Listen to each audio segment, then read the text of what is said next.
Out of Freeze, Episode 10, Overthinking as Survival. I think some people live mostly in the present. And then I think some of us live inside our heads, replaying conversations, predicting outcomes, analyzing tone changes, preparing for conflict that hasn't happened yet, trying to think our way into safety. Welcome to Out of Freeze. I'm Christopher Allcorn, and today I want to talk about overthinking and why so many people do it, and how overthinking is often less about weakness and more about survival. I don't think people understand how exhausting overthinking really is, because it's invisible. From the outside, someone may look calm. Meanwhile, internally, they're replaying conversations, worrying constantly, imagining worst-case scenarios, anticipating rejection, trying not to make a mistake, mentally preparing for disaster before it happens. And after enough time, your mind stops feeling like a peaceful place to live. I think many people who overthink learn early that unpredictability felt unsafe. Maybe conflict felt dangerous. Maybe mistakes led to shame. Maybe vulnerability led to rejection. Maybe chaos existed constantly.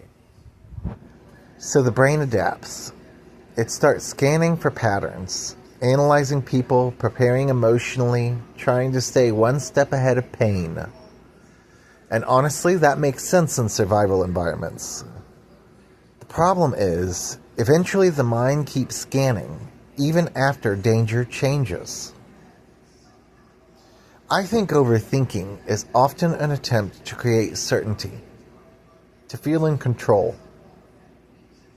If I think enough, maybe I can prevent pain, prevent embarrassment, prevent abandonment, prevent failure, prevent loss.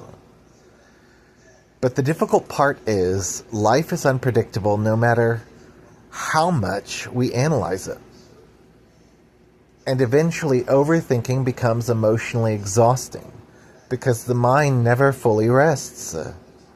You stop experiencing moments fully because you're constantly analyzing them while they're happening. Even good moments, especially good moments sometimes, because overthinking often asks, how long before this disappears? What if something goes wrong? What if I ruin this? What if they leave? That level of mental vigilance becomes exhausting. And I think overthinking can create freeze, because eventually everything and every decision feels enormous. You analyze so much that movement becomes difficult. You fear making the wrong choice, saying the wrong thing, being misunderstood, failing publicly. So instead, you stay stuck. Not because you don't care, but because your nervous system became afraid of uncertainty. I think it's deeply connected to people pleasing too. Because when someone becomes hyper aware emotionally, they often begin prioritizing everything else and everyone else's comfort constantly. You replay interactions, wonder if you upset someone, analyze text messages, monitor reactions, and eventually you become exhausted trying to manage everyone's emotions while ignoring your own. That's not peace. That's survival. I also think perfectionism and overthinking are closely connected, because perfectionism often sounds like, if I can't do everything perfectly, maybe I'll finally feel safe. But perfection is impossible. So the nervous system stays trapped, constantly chasing certainty that it never fully arrives. or gets. And honestly, that's heartbreaking. Because many overthinkers are incredibly compassionate people, sensitive people, deep feeling people, caring people. But the nervous system became trapped in the protection mode.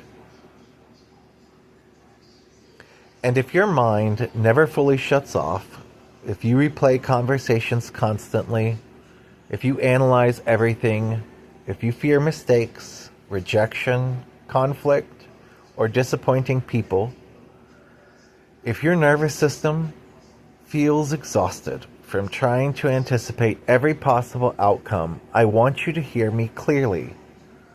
Overthinking is not proof that you are broken. Sometimes overthinking is the mind attempting to create safety in a world that once felt unpredictable.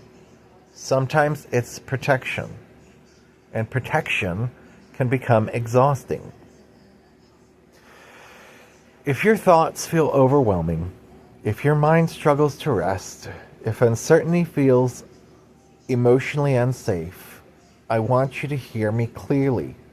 You deserve peace too, even if your nervous system hasn't fully learned how to trust it yet. I think healing from overthinking is not about never thinking deeply again. Deep thinking can be beautiful. Reflection matters. Self-awareness matters. The goal is not to become emotionally numb. The goal is to learn how to stop living entirely inside fear-based anticipation. That's different. I think healing begins when we slowly realize not every thought requires analysis. Not every silence means rejection. Not every mistake means a catastrophe. Not every uncomfortable feeling means danger.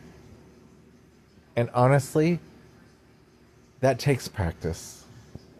Tiny movements. Breathing before reaching. Grounding physically. Pausing spirals. Returning to the present moment. Allowing uncertainty without immediately panicking. Tiny movements. Because peace is not created by perfectly controlling life. Peace is learning how to exist without constantly bracing ourselves against it. I think overthinkers are often people who survived environments where awareness mattered deeply. People who became emotionally observant because they had to. And I think those people deserve compassion, not shame. Because the exhausted mind is often a protective mind. But maybe healing slowly begins when we stop trying to think our way into complete safety and start learning how to trust ourselves enough to live even with uncertainty. Not perfectly, just honestly. This has been Out of Freeze. The opposite of freeze is flow.